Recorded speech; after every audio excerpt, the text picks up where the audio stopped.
Attorney, ano pong pwede kong gawin kapag nakatanggap ako ng isang peking bagay galing sa isang online store na pinagbilang ko? Well, una-una, sinasabi ba niyang authentic ang kanyang binibenta?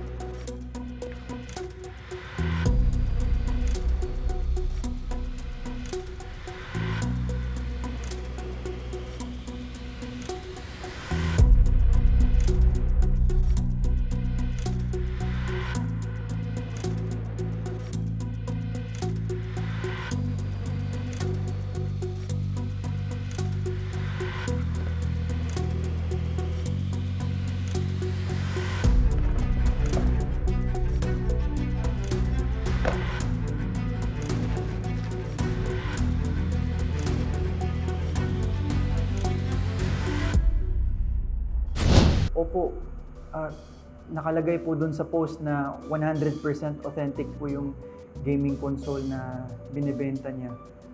Tapos, pagdating ko po sa bahay, peke po yung natanggap ko. At yun din yung sabi dun sa gadget store na pinuntahan ko po. Ako, nakakontak ko ba itong seller na to? Naglaho na lang po siya na parang gulay. At tangay niya po yung 5,000 ko. Attorney, yung pera ko, inipon ko po yun galing sa sweldo. Alam mo, Marco, hindi na bago yung mga nangyari sa iyo.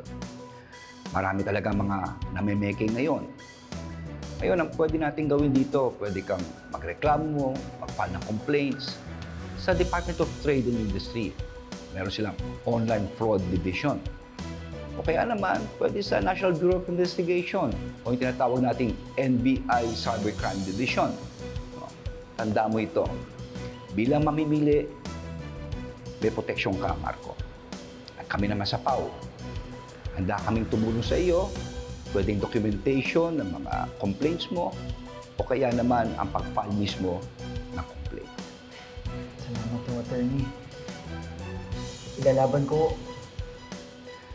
Tama yan, Marco. Umanda yung mga nambubudol na yan. Tutulungan ka namin.